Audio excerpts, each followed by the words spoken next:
Salve, salve tricolores, sejam bem-vindos a mais um vídeo aqui do canal. Se você é novo por aqui, não esqueça de se inscrever aí embaixo, deixar o like no vídeo e me seguir lá no Instagram, AlemãoSPFC. E agora, sem enrolar, vamos pro vídeo de hoje, desejando uma excelente quarta-feira. Deus abençoe o nosso dia. São Paulinos e São Paulinas, temos muitas novidades, então fica até o final desse vídeo para você sair dele 100% atualizado. Então já vamos começar com a notícia boa, né? O Cauli é apresentado hoje como reforço do São Paulo, regularizado, já fica à disposição para as próximas partidas do Tricolor. E agora fica a dúvida, né? Como é que o Crespo vai montar esse time? Se o Crespo utilizar uma linha com 4 defensores, igual vem sendo nos últimos jogos, eu acho que poderia encaixar, né? Poderia fazer um teste aí, né? Com Danielzinho, Marcos Antônio, Lucas Moura e Cauli no meio de campo, Luciano e Caleri. Só que aí a gente perde um pouquinho em velocidade. Nós não vamos ter tantas alternativas assim, por exemplo, pelas beiradas do campo, né? O Cauli é mais um armador, o Lucas que tá fazendo essa função poderia dividir um pouco e poderia flutuar mais ali pelas pontas. Essa seria uma alternativa. Se ele utilizar o sistema com 5 defensores, né, igual ele sempre joga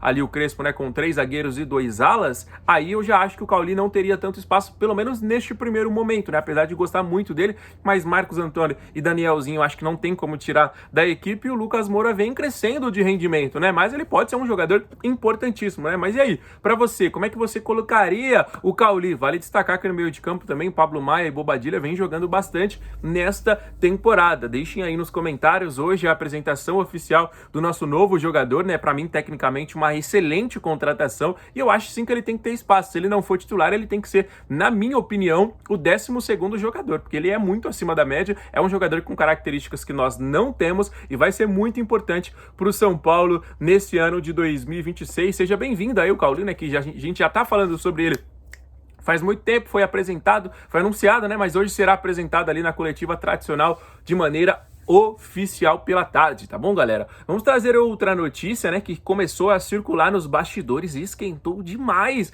essa informação que a gente vai trazer exatamente agora para vocês. O empresário do Yang comunicou a saída do jogador de maneira gratuita. Ele que está simplesmente revoltado com a maneira que o São Paulo está tratando o goleiro, né? Ele está aí há mais de 10 anos no Tricolor, desde as categorias de base, foi subindo, chegou aos profissionais, mas não teve tantos minutos. A gente sabe que para goleiro é um pouquinho mais difícil, só que o empresário está completamente insatisfeito com o tratamento do Yang e também com a contratação do goleiro Coronel. O Yang assumiu o posto de segundo goleiro, né, quando o Jandrei acabou indo para a equipe do Juventude e teve 3 oportunidades na última temporada, né? Ele estreou contra o Sport, ele de fato falhou com os pés, mas depois ele foi muito seguro, jogou inclusive muito bem. Ele participou daquela goleada contra o Fluminense, mas não falhou em nenhum dos gols, e depois foi eleito o melhor do jogo contra a equipe do Santos lá na Vila Belmiro, né? Essas foram as palavras aí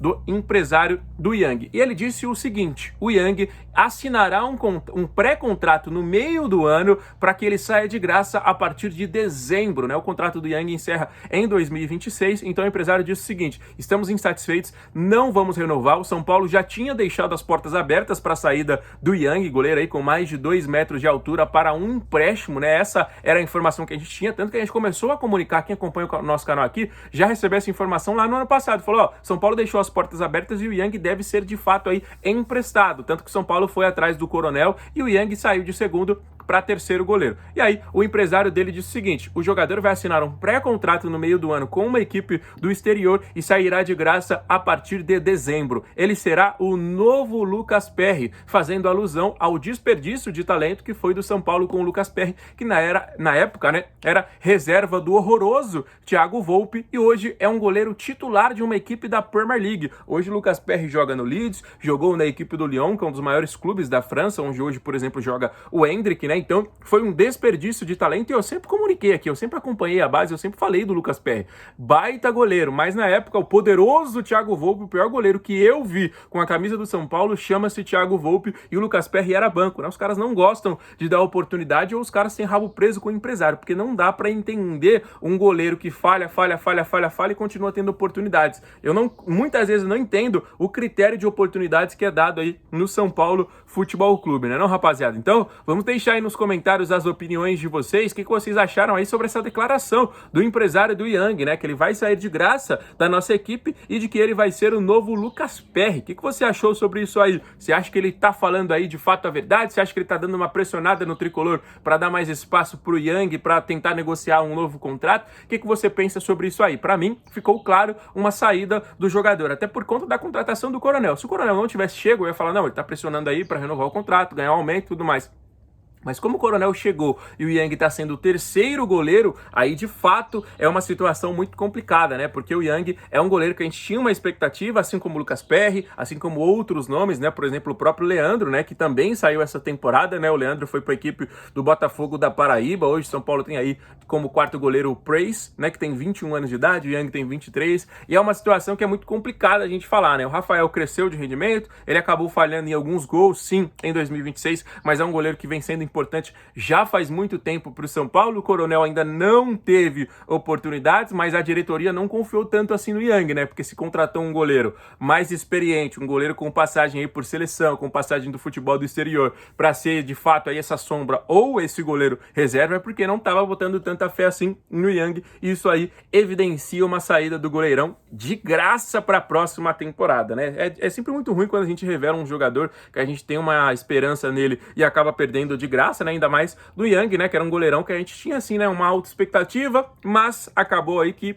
não foi o que era esperado por nós. Agora pode ser que o goleiro saia, voe por outros clubes, jogue em grandes cenários aí do futebol mundial e a gente fica, pô, quando tava no São Paulo não jogava, né? E agora o próprio Lucas Perry, né? O Perry acabou tendo que sofrer um pouquinho mais, né? Porque o Perry foi pro Náutico, eu não lembro se na época o Náutico tava na Série B ou na Série C, e depois, pelo talento que ele teve, ele foi ascendendo, né? Chegou até o Botafogo, foi um dos melhores goleiros do país, chegou até o Lyon, um dos melhores goleiros do futebol francês, chega agora nessa atual temporada na equipe do Leeds, onde está jogando a Premier League, né? Então, você tem 20 goleiros hoje que disputam a Premier League, né? Que são goleiros de altíssimo nível. Então, o Lucas Perry é um desses nomes, né? Um goleiro que realmente é muito bom, que para mim tem condições totais de assumir aí uma das vagas na seleção brasileira. Qualidade ele tem e muito de sobra. Se ele tivesse aí em um outro cenário, eu acho que ele poderia já estar há alguns anos, inclusive sendo esse terceiro goleiro aí da seleção brasileira, né? Que hoje fica meio vago, né? A gente não sabe se é o Bento, a gente não sabe se é o Hugo, aí tem o Brazão ainda procurando espaço, né? O Lucas Perry também não deixa de ser aí um grande goleiro, né? Então deixem aí nos comentários as opiniões de vocês, tá bom, galera?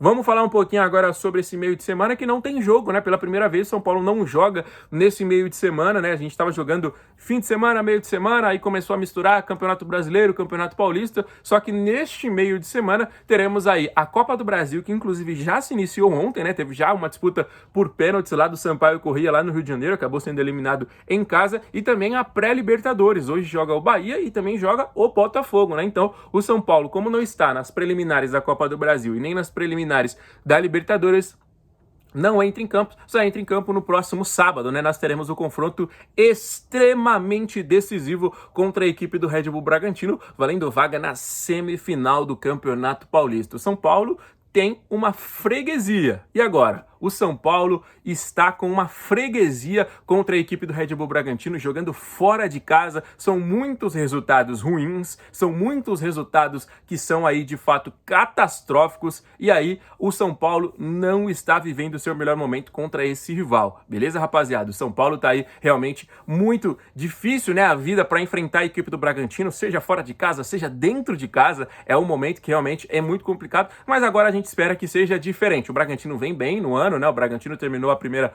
fase aí com 16 pontos, a mesma pontuação que o líder Novo Horizontino, a mesma pontuação também que o Palmeiras. O Bragantino tinha começado bem o Campeonato Brasileiro, né? Tinha começado aí com 2 vitórias, venceu o Coritiba fora de casa, depois venceu em casa, acabou sendo derrotado pro Corinthians na última partida, né? Então está com 1 ponto a menos que o Tricolor na competição, e a gente vai encarar um adversário duríssimo, né? A gente vai encarar um dos adversários mais complicados aí desta próxima fase, se não for um clássico, né? Porque se a gente for pegar um Palmeiras, um Corinthians, um Santos, já é extremamente complicado. Depois desses 3, para mim, é muito difícil você encarar um Bragantino, um Mirassol, que acabou não se classificando, um Novo Horizontino, né, rapaziada? Então são equipes extremamente complicadas em em todos os lugares. Se você vai jogar no Morumbi, se você vai jogar na casa deles, é muito difícil, tá bom? Então a gente vai trazendo todas essas atualizações para vocês até o sábado, né, que já tá chegando aí. Deixem nos comentários as opiniões de vocês. Fechado, rapaziada? O vídeo vai se encerrando. Não esqueça de dar uma moral pro nosso trabalho, deixa o like, se inscreve se você ainda não é inscrito